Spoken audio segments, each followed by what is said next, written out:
up, everyone? Welcome to the Copy Blogger Podcast. My name is Tim Stoddart. As always, I'm here with Ethan Brooks. Thank you so much for joining me. And we'll just jump right into it. My baby's here, so... And he's not talking about me. He's not talking about me. No, yeah, we were every single week here. We talk before the show, and I just asked him, I'm like, dude, has the baby come yet? And he goes, yeah. I'm like, what the hell? You didn't say anything? So this is the first look. I haven't seen her yet.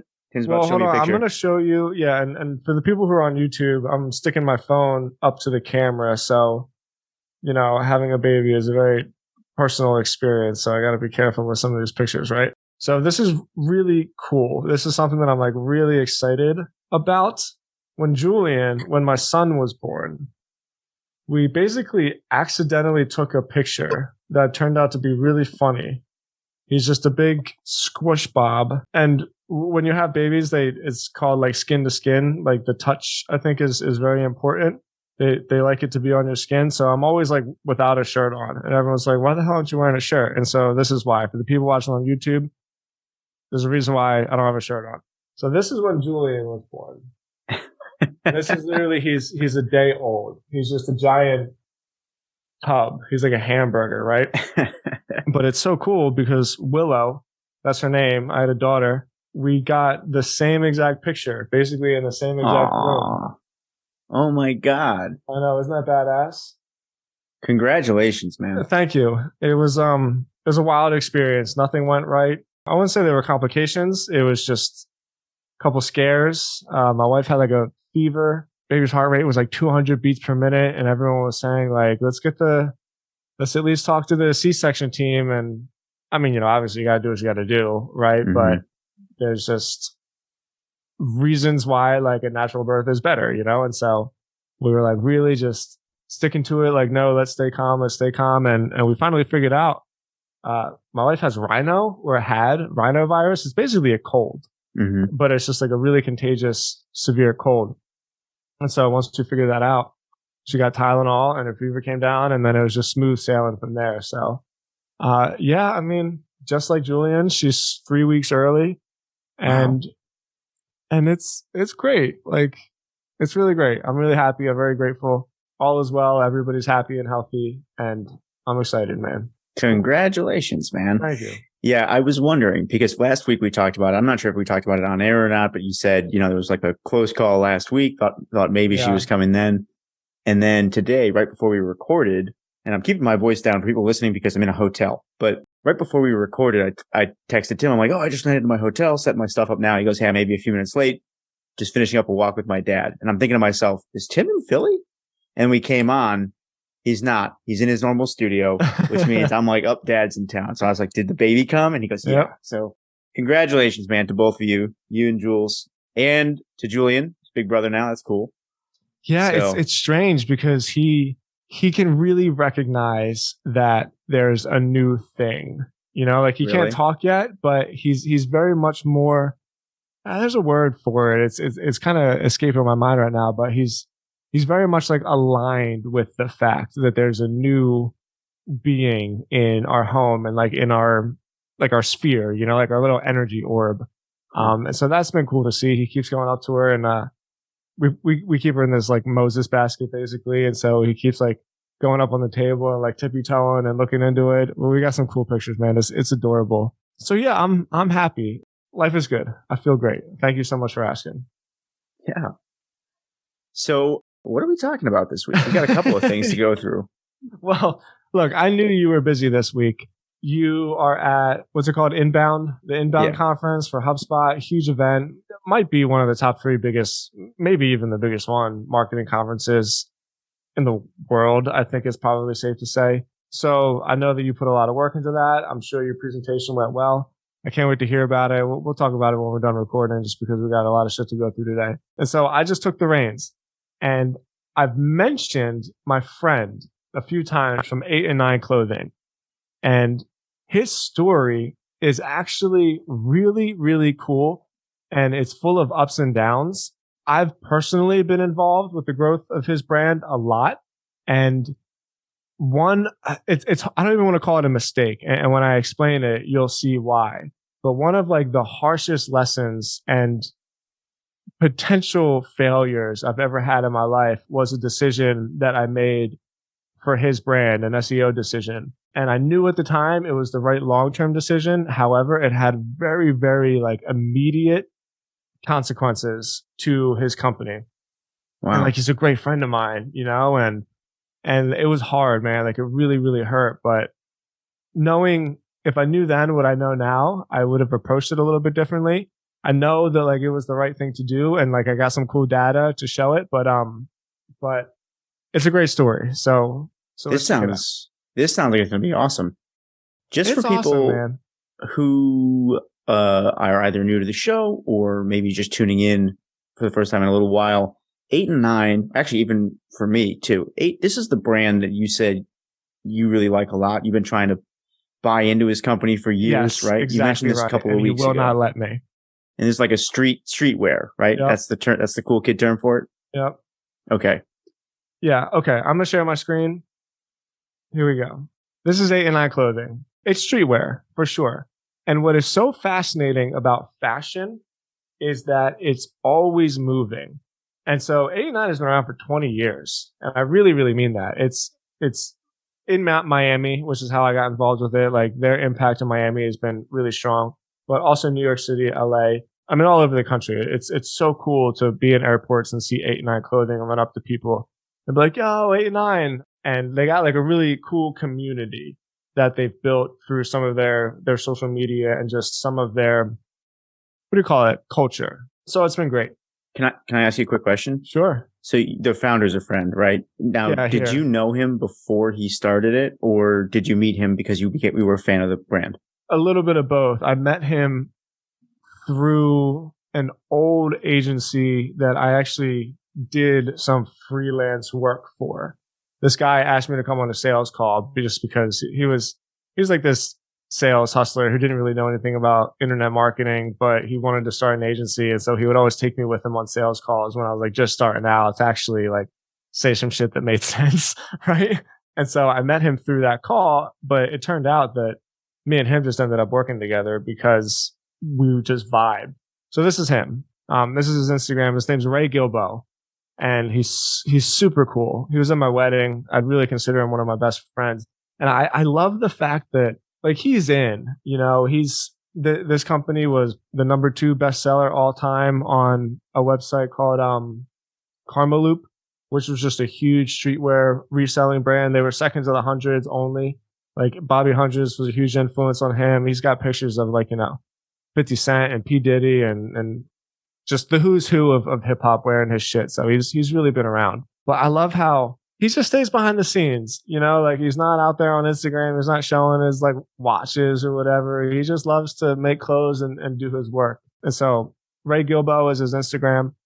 If you're on the YouTube, you can see it right now, and we'll link it up at the show notes. So this is 8 and 9. It's going to be difficult I'm going to have to explain the journey a little bit more than I can show the journey because some of the changes we made like don't exist anymore. But here's the evolution of the brand. You know what we should do? I'm going to go on the Wayback Machine and we can see what the website was like in, oh my God, 8 years ago. I can't fucking believe. Am I turning into one of those guys? It's like, where's the time go? Time flies. Yeah. You know, so let's see. Let's check it out in 2014. I'm going to see what the website looks like. And this is getting somewhere because their marketing and the reason why the whole thing blew up so much was because they had a very, very specific. Okay, so This is the perfect example. I'm on an old version of the website. This is, where am I? 2014, I think. And what they would do is create all of these blog posts that SEO'd for keywords for outfits that people would match to sneakers. And so this is the evolution of like streetwear fashion because this game doesn't really exist as much anymore. So this is an article. If I click on this, it's not going to go anywhere because what they did is they put their blog on WordPress and then they put their e-commerce functionality on Shopify. So they had like 2 different websites kind of. Mm-hmm. And so every time they would post these blogs, I'd be like, man, you're missing out because these articles would rank immediately. So right here, I'm looking at an article. It's titled Jordan Infrared 10 shirt. So Jordan Infrared 10 is a sneaker. And as soon as these sneakers would get released, they would create shirts that match the sneaker. So streetwear at the time was very much about like these sneaker heads, and people would buy these t-shirts and build whole outfits around these sneakers, right? And so like Jordans and foam posits and all these like super gaudy basketball sneakers, they'd make a ton of money with these articles because they would time when the sneaker was going to be released, and they would write like 3 articles that put together different outfits for shirts that they came up with.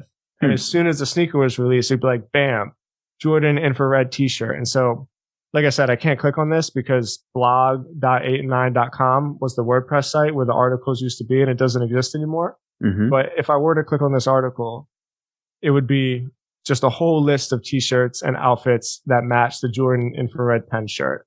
So same thing right here, Jordan 6 Infrared 23 shirt. And like every time these new sneaker releases would come out, it would just be like cha-ching, cha-ching, cha-ching, cha-ching, because everybody was trying to buy these shirts, these sneaker match shirts. It was like what you called it, sneaker match. It was the style of streetwear, I guess. That's pretty slick. Yeah, slick, man. They would crush it. Okay, so what was the change, or that sounds like the tee up for the change that you had in mind, and it sounds like maybe you combined the 2 sites? That's exactly what I did, man, because Shopify, so at the time, I've had my own little t-shirt company for a long time. It's called New Life Clothing. I basically stole all of 8 and 9's ideas because of how cool I thought it was. Ray told me everything. You know, like he told me how to get blanks. He told me how to do screen printing. He taught me everything I know. And so I bought a pretty sweet little, I created a pretty sweet little t-shirt line. I was making like $600 a day at the time. It was fucking awesome. It was so much fun, you know, like taking pictures and like, you know, creating a little brand. But one of the things that I did is Shopify has a functionality that makes it so in the article itself, you can embed a product. So it's more of like an inline experience as you're reading the article, and then the product itself shows, and then you click a button and it brings you right to the product. And so that's what I was doing. And I was only ranking New Life Clothing, by the way, for the people not watching the video. It's like a sobriety based line. So it's a lifestyle brand that has shirts with like cool sayings kind of about like being sober and living like a clean lifestyle. And so I would rank for like 5 or 6 different keywords, like sober t-shirts, sober clothing, a couple of different stuff. And that's all I did. I would write these blog posts and I would embed the product into the article. And so I thought to myself, right, like, I got this, man. I know how to do it. Like, I know how to level this up. Here's really, really where I screwed up. So I'm on New Life right now. By the way, I haven't written in this, like, I'm embarrassed at this content. Don't judge me. You know, this site, this brand is kind of like it's like automatic right now. And there's a dude that I hired that he just created terrible content. So don't judge me. But you can see here that I'm on newlifeclothing.com and their domain structure is just awful. So Shopify uses a code, a language that they created. It's called Liquid. And what it does, it makes it so that these categories of different products can all like interact with each other. Like a category isn't static. All the categories can kind of bend in and out of each other, because when you're creating e-commerce lines, you run into weird things. Like if a product actually belongs to 2 different categories, you know, instead of like adding that product individually to each category, you can just, it's why it's called Liquid, because if you can read the code, it kind of flows like water, you know? But the domain structure is terrible. So newlifeclothing.com/blogs/articles/ the title of the article. And on the original, real quick, I'm sorry, just to pause you for a second, but for somebody who doesn't have as much background in SEO, can you explain why domain structure matters and why that's a bad one? Very simply, it's bad for 2 reasons. One, because you call this a slug. So every time you see a slash in a URL, it's like another layer. So think of it like you're walking into a room, right? And what you need is 3 rooms deep, as opposed to just walking in the front door and exactly what you want is right there. So this first slug, newlifeclothing.com/blogs, like this is the first door that Google walks through. and it's not quite this straightforward. There's examples of URL structures not mattering quite that much, but best practice, you want the keyword, you want the title of the article as the first slug, because the purpose, the user gets what they want as soon as they walk in the front door. So /blogs, /articles, /title of the article. Got it. And 8 and 9 at the time had their WordPress site on blog.8and9.com. And so every time they would link back and forth to each other, I'd be like, Ray, this doesn't make any sense. Like, if all of your content was on one domain, every time you would link back and forth to an article, that link juice would pass. And like, you'd be doing much better. Like, your site would be way more cohesive in the eyes of Google. But there was always this other side of my brain that thought to myself, why the hell would anybody do that when as soon as they publish content, they instantly rank number one for like shirt to match whatever sneaker they're doing? So it was a long-term play, knowing that it was the right thing to do. However, man, when we launched it, it was a real plummet. So three major things happened. Let's say two, actually. Two major things happened all at once. One, we launched the website, and I totally screwed up. Well, I didn't screw it up. Like, I executed it well. It was just too much of a change all at once, And so it was me not fully comprehending the potential consequences of such a big change like that. So the keyword rankings totally dropped for all those shirt to match keywords. But the second thing that happened is Kanye West, because all of the sudden, like, graphic tees weren't that cool anymore. And all of a sudden it was about like this fit, and it was about the silhouette of the clothing. And all of a sudden skinny jeans were in, and fucking Yeezys were in. Right. And so like the entire brand of the entire culture of streetwear, like, instantly changed, all because of Kanye West. And all of a sudden these shirt to match keywords, like, weren't even getting that much search volume anymore. So it's a double whammy of me totally blowing up my friend's company. I'm gonna stop. If I could be, I'll interject for 1 second. It sounds like maybe there was one thing in there that you could blame on yourself, but Kanye West coming in and changing the whole game, which, by the way, I don't know much about streetwear or Kanye, but I've heard enough to know that like a lot of people in a lot of industries have had their shit blown up by Kanye. So you're just like, yeah, I'm not sure you can take that one as a blame, but okay. So right out of the gate, the links drop off because of this change. The links drop off, yeah. But so here's the thing. And then Kanye comes in. Okay, so now I'm on semrush.com. There's been a little bit of a slowdown since June of 2021, if you can see the search rankings. But the reason is because the marketing for 8and9.com hasn't been as SEO focused, especially now that since this time, Ray has used 8 and 9 and expanded into other markets, which is really the point of all this, and how much of a fucking badass Ray is. So I know from the search ranking standpoint, so this is when it happened, right?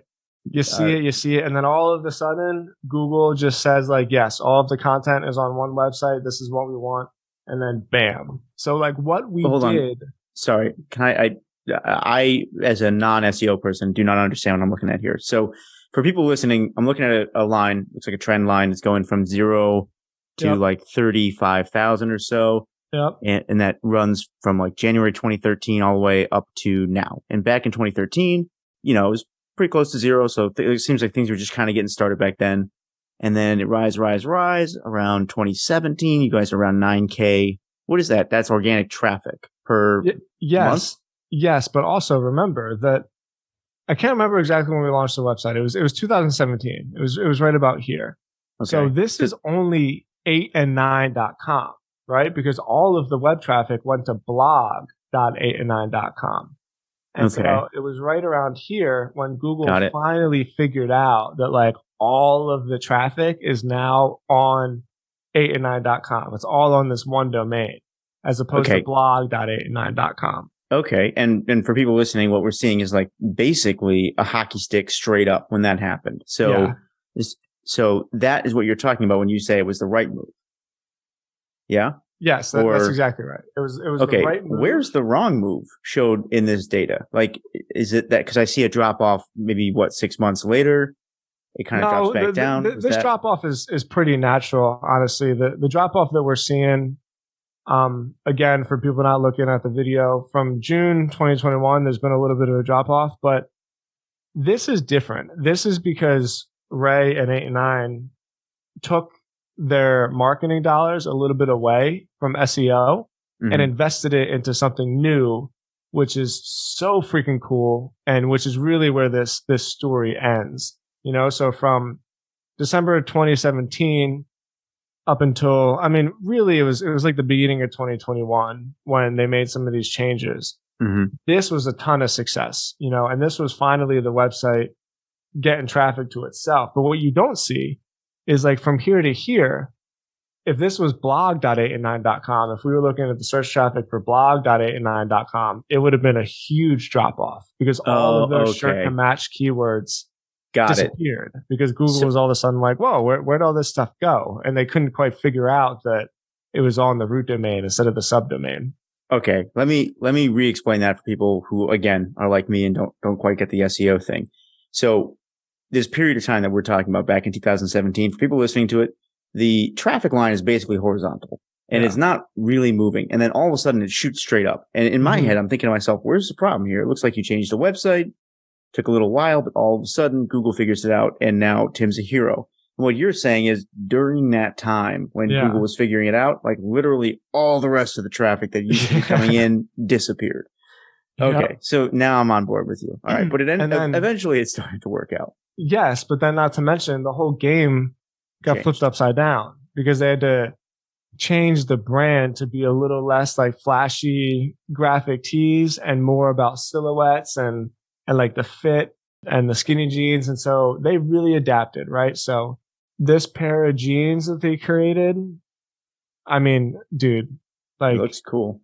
They're very cool. And they've stayed true to their brand. Like Ray is so good at this. When you look at this and you compare it to 10 years ago, it's going to be much different, but it's still cohesive. You can tell like this is still the same company with the same vision. And so these jeans that they created, man, just bonkers in terms of sales. And now they've created them in like every single color that they possibly can because Ray's smart and he knows like, let your winners ride. It looks cool. It looks like something that I would picture somebody wearing in like a new reboot of The Karate Kid. Like, yeah. But that's actually like really accurate. I love it. They definitely look sweet. So you said though that they have reallocated some of their budget to like a new form of marketing. Talk me through that. Yes. Okay. So like I said, Ray is kind of a silent assassin. And so these new companies don't even have websites. Here's what he did. And I'm going to keep my screen shared. I'm going to exit out of this. Here we go. When we saw that traffic drop off from 2021, like I told you, that wasn't necessarily because of something going wrong. It was just because they started allocating in different places. So Ray started two companies. One is called 28-3 Consulting. It's a homage to the Patriots in the Super Bowl when they were down 28-3. Ray is originally from Massachusetts. It's terrible, I know, but whatever. And then he created another company called End to End. 28-3 Consulting is a consulting firm that Ray and his team made to work with high profile artists who want to start their own merch line. So over the years, Ray has just gotten so involved with different manufacturers. He just knows how to get the best shit, how to get it fast, and how to make it look really pro. So for instance, one of the badges of honor, so to speak, in the clothing line is to make it so on the back of your shirt, you don't have a tag. You have like an actual screen print. Because the tags, I mean, most people wouldn't notice it, but if you're trying to create a real line, and if you see one of your competitors and they have like a paper rip-off tag in the back, you would be like, this brand is a knockoff. Like they're not even trying to put sizes on their shirts. You know, they're not even trying to put a logo behind the neck. They got a rip-off tag. And so Ray knows all of these things. And he just hustled. He booked a deal with Marshmello. He's like a pretty famous DJ. He sells out festivals all the time, plays in front of like, I don't even know, 50,000 people crowds at Coachella and all types of stuff. Booked a deal with Marshmello, booked a deal with a couple other hip hop artists, and created a turnkey manufacturing line that just takes people's brands and creates a high level merch company for them. You know, so Marshmello comes to them, so it's like, hey, I want to start a clothing line. I want a merch line. And they do the designs, they do the manufacturing, they do the printing, they do the shipping, they polybag the whole thing, and bam, it's like a turnkey merch line. It's freaking dope. Yeah. Can I just comment on that for a second? I think that's such a good idea. Sure. Especially as we move deeper into what people are calling the creator economy. One of my coworkers wrote a whole report on this, how, you know, more and more influencers are basically going to start monetize. Right now, the big thing is that influencers basically monetize through partnerships, ad deals. But, you know, you're selling somebody else's stuff. And at a certain point, more and more people are going to catch on to the fact that you make a lot more money if you own the brand.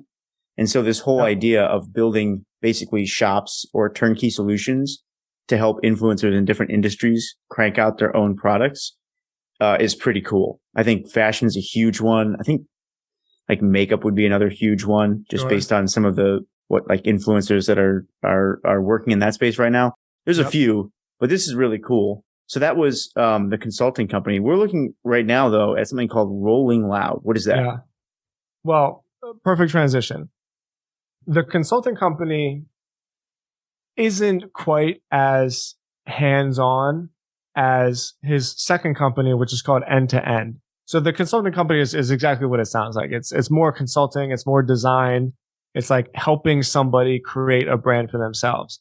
But End to End, he bought a warehouse in Miami and quite literally built entire merch lines end to end. That's why he calls it end to end for huge organizations. I believe, if I say this on air and it's not true, I apologize, right? I'm not trying to say anything that's not true. I believe he booked some huge church in Atlanta. I don't know if you've ever driven through Atlanta and you've seen these like soccer stadium churches. It's pretty freaky.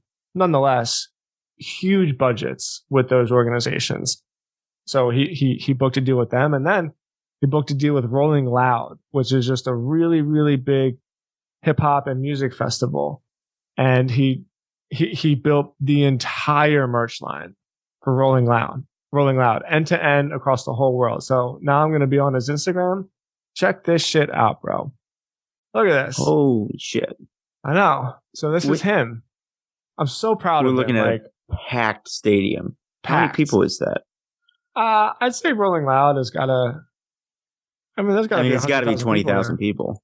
I mean, sure. It's hard to tell exactly how many, but I mean, Ohio State football stadium is 80,000, right? Wembley is 80,000. I mean, that looks like a soccer stadium full of people. Yeah, it's a lot of people. So he did the merch for this entire event. For the entire event. And so this is end to end. So Okay. Oh, sorry. Go on. Let me just unpack this for a second. Okay. So he's got a streetwear brand and it's successful. So he knows the space. And what you're basically seeing him do is this would be vertical, right? Yeah. He's going vertical. So he's getting up and down the supply chain rather than just cranking out the clothes. Now he owns means of production and I'm sure like means of distribution. He's expanding into those areas. That's rad. I don't think we see a lot of case studies of people doing that with like smaller brands that you haven't heard of. Obviously, you think of like big commercial brands like Walmart or something. They have huge incentives to verticalize, but it's cool to see that a streetwear company thought to do that. Do you have any sense for which is like driving more revenue at this point? No. I would bet that this company would probably be bigger. Yes. Over time. All right. Let me take a step back a second because there's definitely a lot to unpack, and even like explaining the evolution of this company is kind of difficult because you got to bounce around from a few things. Can I ask one more question that might work into what you're about to say? Do you know if he uses the infrastructure from end to end to produce what is it called? 6 and 9 clothes? His company 8 and 9? Sorry, 8 and 9. Yep. Does he use the infrastructure from his other business to do that now? Exactly it, man. Exactly it. So when you say he went vertical, he didn't just go vertical. He went vertical and then like deep into a pond, you know? So every single thing that he does, it's like the deepest pond you've ever seen. I think we should trademark that as like, that's going to be the new.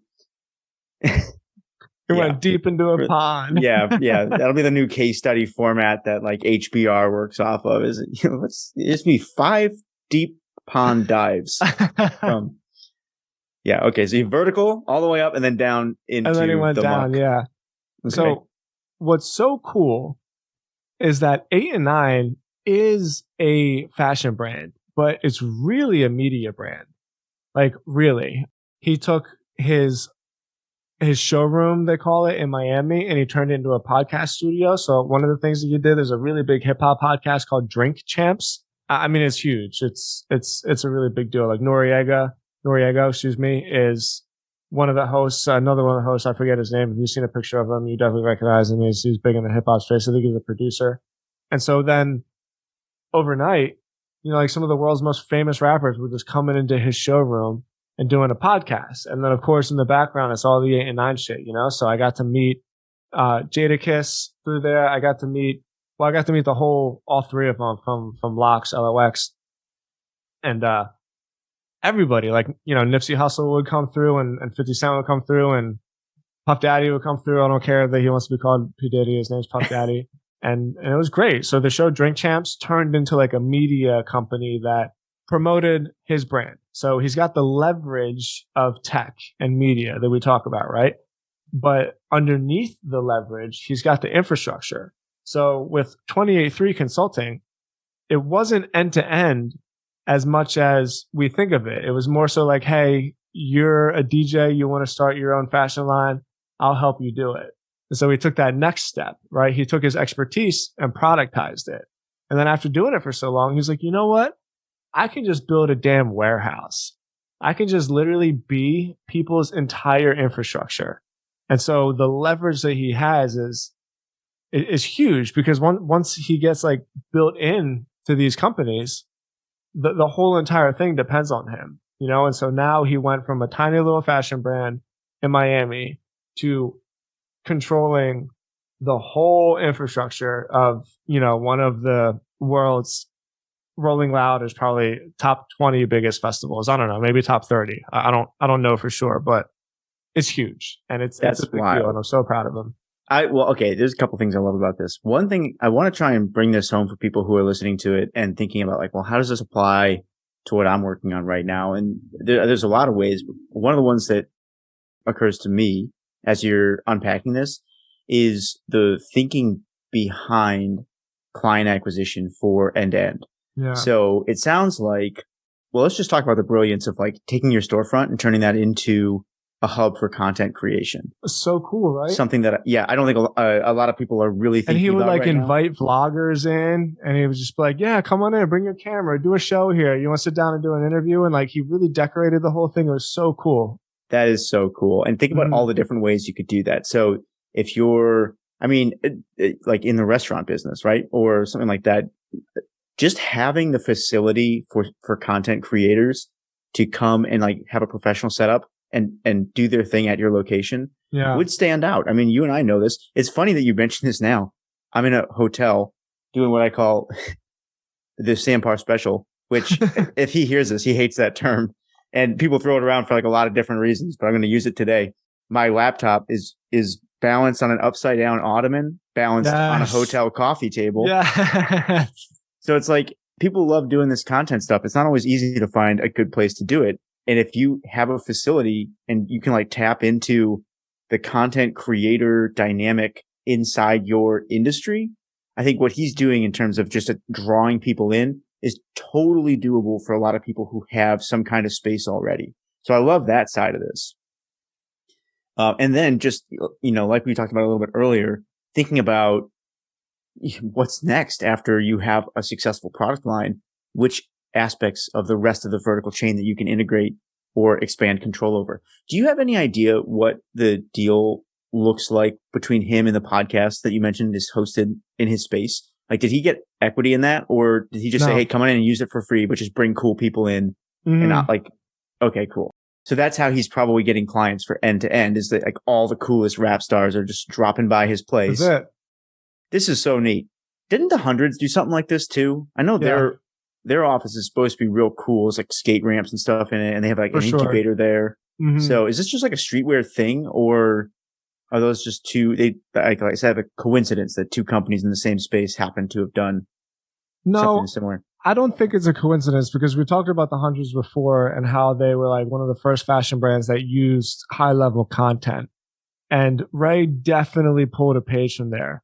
But what he did is he just got even smaller, because the Hundreds is definitely streetwear, but they're just so big that their audience is kind of vague. You know, like I could wear a 100 shirt and I could be walking down the street and like somebody that it's just streetwear. It really is like the definition of a wide ranging thing of streetwear. But 8 and 9 totally got very, very small to these sneakerheads. And that's how it blew up. You know, they found this lane, they found this tight little angle that nobody else had an understanding of. And they just wrote all of this content and timed it perfectly so that like as the sneakers would be releases, all of a sudden it was bam. Here's like 5 articles about different outfits and t-shirts and jeans and pants and jewelry you can put together with these sneakers. Oh, and by the way, here's the shirt to match. And it really worked. But then, you know, they had to transition because the streetwear game really changed. It was drastic. It happened very, very fast, where it just like wasn't cool anymore. And so that's when he got just more media based and more photography based, because like you had to. And, you know, Instagram, luckily they rode that wave. They got a huge Instagram following, which started generating more of their sales. But Ray is smart. So, you know, there's a little bit behind the scenes. He learned some hard lessons. He had a lot of employees, you know, he had a whole lot of friends that kind of coming in, and it was, he had to get small and get lean. And when he did that, he was like, okay, I'm systematizing this whole shit. And he systematized 8 and 9 as well as he could, so that the sales would come in, the product will get shipped, the customer service will be handled, everything was bam, bam, bam. And now Ray, the expert, is free. He's free from the system. He's free to do what he wants. And now all of a sudden, all of this attention over the years, you know, the logo of 8 and 9 in the back of the Drink Champs podcast, all the pictures with 50 Cent and Puff Daddy and, you know, like 8 and 9 life, the hashtag starting to go viral. And now all of a sudden it's like, damn, I got a consulting company. So he takes his reputation, he takes his knowledge, and he productizes that. And then all of a sudden it's like, damn, I got the whole entire thing front to back. Let me buy a warehouse and literally build multi-million-dollar brands for huge organizations. And that's what he did. Like, I'm just so proud of him, man. I know the journey he's been on. It, like, we can sit on a podcast and talk about how easy it is and how much success it's been. It hasn't been like that. There's been some real ups and downs for him, but he got through it and he's doing so good. And I love it. That's awesome. I'm also really glad that you mentioned 50 Cent and Puff Daddy, because I recognize those names. And you had mentioned some others, and I'm sitting here going, oh man, someone's going to be watching the video and they're going to totally see in my eyes that I have no idea what Tim is talking. Like, Marshmallow, is that a thing? Is that the person? That's an artist? Yeah, Jadakiss, man. He was one of the best rappers ever. I got I think I hung it up in my office somewhere now. I got a picture of Jadakiss and Styles P, and I got their autograph. So yeah, I got to meet those guys too. Give me a song. What should I check out? I'm gonna check them out. Well, LOX isn't quite as popular, but Jadakiss in particular. I mean, if you just Google Jadakiss, you've heard him. Trust me, you've heard him. He's got a very, very, very particular, like, raspy voice that is. What's the song? What's like the one I got to add to my workout track? I can send you some. It's so funny in this like Spotify world. I hardly even know the names of songs anymore. You just find them and you put them on playlists. What a crazy life. Yeah. Send me some, man. I'm gonna check them out. This was cool. This was really cool, dude. There's one other thing that you're reminding me of as we sort of come to the close of this. You mentioned this pivot in marketing, and it ties in with something that Sam was actually talking about earlier today. I mean, I mentioned Sam. We're all at this big HubSpot event, so we're all kind of like hanging out, going to each other's talks, and he had said something that I thought was or he had done something that I posted about on Twitter, and I wanted to talk about here because I thought it was really interesting. He was up on stage doing a Q&A, and he just mentioned offhand, he goes like, who here is spending a lot of money on Facebook right now? There's probably 200 or 300 people in the audience. And I saw 2, maybe 3 hands go up. Wow. And yeah. And the reason, I mean, marketers will know why that's weird. Most other people probably wouldn't, but like there was a time not that long ago, probably a year and a half ago, 2 years ago, where like literally every hand in that audience would have gone up in terms of where they were allocating most of their ad budget. Now, not so much. And so I just wanted to call that out because I thought that was a really interesting, it was just it was a quick second. It didn't really take much time. I don't think much people paid attention to it, but you talk about shifts and pivots. And I think there's something big coming, man, where that many marketers can be sitting in a room and that few of them even bother to call out that they're on Facebook. Yeah. What do you think that is? Well, what do you think is the change? I think, well, we've seen Facebook prices go up a lot. It's way more expensive to acquire users there these days. That's true, but I wonder about that because it's still very cheap in comparison to the rest of history. Like Facebook is still a freaking deal, you know? That's true. I think there's a part of it too. I mean, you and I have talked about different stats related to this. And I think part of it comes down to what type of acquisition you're looking for, right? Yeah, like, is it a free email sign up or is it a paid customer? Because I think maybe it's harder to get paid customers via those channels these days. Yeah. But for media and stuff, there's still opportunity there. Maybe there is for e-com too. I don't know. But the other thing, the bigger thing I think is that there's these other platforms that are they're trying to eat Facebook's lunch, right? So TikTok is specifically going after Facebook and they're trying to make it way more attractive to advertise on TikTok. LinkedIn, dude, LinkedIn just sucks. Their content game on LinkedIn sucks. And so there's all these people who are just professional attention getters now, and they've mostly avoided LinkedIn. And I think you're going to see a huge tidal wave of people going to LinkedIn for content because they're just so hungry for good storytelling over there. And then direct mail. I mean, this was something another colleague of mine was talking about at the conference. There's like, I'm going to forget all the statistics, so I don't even want to try and quote them. But direct mail is performing really well right now because it's been like there's new technology that ties it to online campaigns much more quickly than it used to be able to be, than it used to be possible. So attribution's much more accurate, delivery's quicker. If there's a lot less friction involved in buying. So direct mail's going to be huge right now too. And I think all those trends will continue to play out over the course of the next like 1 to 2 years. Those are my thoughts. What do you think? I mean, are you seeing the same thing in terms of Facebook spend? And what do you think about it? I have 2 thoughts on this. One, I think Mark Zuckerberg is probably the most competent CEO in the last 100 years. And I am very apprehensive to bet against him. Seriously. Like, look at their stock. Look at their revenues. They're still just a cash cow, money flowing machine. I do think that the iOS stuff does have a significant effect on them because they lose so much of the targeting. And like that does hurt. You know, I can think of specifically one real high level e-commerce brand that just lost all of their targeting and it really, really hurt them. So that sucks. I don't think TikTok is going to build the ecosystem for good advertising because the whole entire structure of TikTok is designed around what's next, right? Like I bet the time spent on each video, the average time spent is probably like 3 or 4 seconds. And they don't have a mechanism that creates pattern interrupt that makes people stop long enough. Like you would do that on Facebook, especially on desktop, because all the real estate for the Facebook ads is really important on desktop. And you could be scrolling and then like you would see something. You're like, oh, that's interesting. But on TikTok, like everything is interesting. Like everything is a dopamine hit.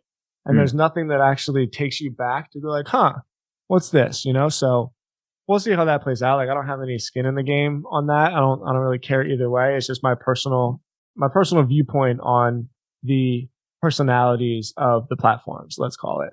So, but here's the question. Where's it going to go? Right? Where's all that money going to go? I think that it's hard to quantify specifically because it's a little bit of a shift in thinking, but I think it's going to the long tail. You know, I think that everybody has their own podcast and everybody has their own email list and the same message that we've talked about over and over and over again. Like before, you could dump $100,000 a month into Facebook and talk to everybody and it would work. And I just think that it's working less and less now. And you have to have $100,000 a month and put it into, 50 newsletters and 50 podcasts and find your actual audience because the money is very, very long tail now because people aren't as emotionally invested in a Facebook page as they are in like their favorite person's podcast. You know what I mean? And so I think the money it's difficult to really measure because you can't say like, oh, I went from Facebook to TikTok, right? I think it's going from Facebook and I think it's going everywhere, just spread out on the long tail. And I don't know how you would ever measure that. That's super interesting. Yeah, I feel like we'll have to have a longer conversation about this, but there definitely seems to be quite a flight from Facebook. So I think you're right. Yeah. And I don't know how you would track it, but that's going to be very interesting for the next couple of years as marketers figure that out. I also think there's something generational about it too. Like, yeah, me too. There's a whole new generation of buyers coming online. And my suspicion is like, in general, in nature, I think systems seem to sort of follow the same patterns where there's like an aggregation and then this dispersal and aggregate. Yeah. It's almost like, waves in the ocean. And, Google ads were one of the aggregators. Facebook was one of the aggregators. And then maybe we are just in a cycle where all the money runs out until you find something new that really, really works. Yeah. Right? Until it goes somewhere. Right. Yeah. And then somebody's going to do that really well. Yeah. And it's always the one that you don't expect, right? Because that's kind of the law of marketing. It's totally. The one that nobody's talking about right now. So that's what's going to start delivering. I'm calling it USPS. U.S. Postal Service is going to be the biggest startup of the next 10 years. I'm telling you, man. I'm calling Amazon Ad Network. You think so? For sure. What about Apple? For sure. Apple just announced one. Well, and that's cool because I guess Apple could run ads on like the App Store. Like that's basically their social media platform, right? Is the App Store. Mm-hmm. And yeah, that would definitely make money. No question. Like Apple executes really well. But I think that it'll be even just more long tail. Like I'm surprised Shopify hasn't created their own ad network yet. Yeah. You know what I mean? Well, we joke about it a lot here. What was that? I was just going to say, we joke a lot here about how all businesses eventually become ad networks. So it'll be like, right? It'll be, the Uber ad network or like. Exactly. Yeah. That's going to be the next one. Like, why wouldn't Uber Eats have an ad network where like local restaurants or Airbnb? So perfect example. When I was on my honeymoon in Norway, really funny. My wife and I just have an inside joke about alpacas. I don't know if you ever found one or seen one. They're hysterical. I've never found an alpaca. No. Well, we did. And really? It was wild. Yeah, we did. And so we're in Norway and we're on Airbnb and an alpaca farm comes up on Airbnb. It's like a local business. It's just like, hey, looking for something to do in Norway? Come to our alpaca farm. And so, that's the call, right? Every distribution channel becomes its own ad network, but it becomes an ad network for people very specific, right? Because when I'm in Norway and Airbnb serves me an ad, I don't give a shit about a clothing company in Australia. You know what I mean? Like, I want to go to this alpaca farm. And so I think it just gets very, very, very long tail where all the ads are going to be served to all the people that are like really, really into whatever it is that platform is doing. Yeah, I agree with you.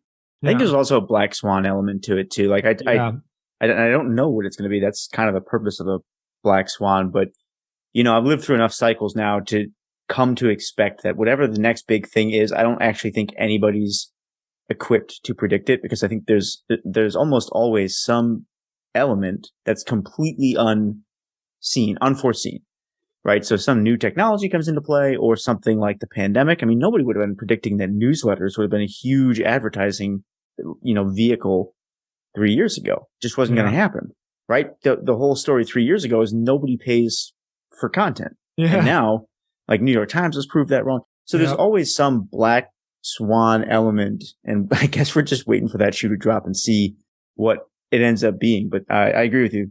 There's definitely change in the air. So this was really interesting, man. Is there anything else that you wanted to call out for people as they were kind of listening to the close of this episode? No, man, this was a fun episode. I know that it was a little bit back and forth. I'm a little bit sleep deprived. So it's been a wild week for me. Check out 8 and 9. They're my favorite clothing company ever. And Ray is just, he's someone that really inspires me. And so if you follow him on Instagram and like check him out, I'm sure he'll inspire you as well. But I think one thing that we should think about for next week, maybe we should do a little bit of research on what the last 10 years has been like for like the average spend on all of these platforms. And let's see if we can figure out where it's going. You know, if we take like 20 of them and we just split them, like, is Airbnb an actual ad network now? Right? Is Uber an actual ad network now? I don't know. That could be really cool interesting. To figure it out. Yeah. Yeah, it could be really interesting. And like, what are the unexpected ones? You know, like you said with Airbnb and Uber, because I think, you know, everybody knows about Facebook and Google. It would be really interesting to see what the overall spend is there.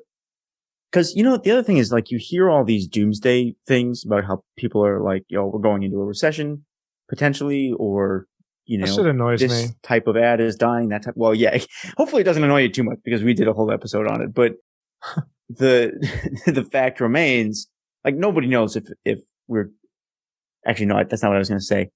The fact remains, sometimes even though public sentiment is one way, like, hey, we're going for a recession, or this type of advertising is dead, or whatever, the data doesn't back it up. Right. And we saw this pretty much right after we recorded that session about, you know, looming recession. And then there's all this data that came out that said, yeah, a lot of people are talking about a recession, but like, if you look at the data, the economy's still doing great. So I don't know. It would be really interesting to pull data on some of these different ad networks and see like what is actually going up, what's going down. Let's do that. Let's do it. All right, brother. Well, congratulations again. Thank you so and much. The family. Yeah, I'm going to go chill with my pop. And it's just, I can't believe I have 2 kids. Like, I really can't. I have a daughter too, which is fucking a trip. Yeah. Yeah, life is good, man. Thank you so much for the kind words. Really appreciate it. Thank you for jumping on. I'm glad that your conference was good. You made it happen. Goodbye.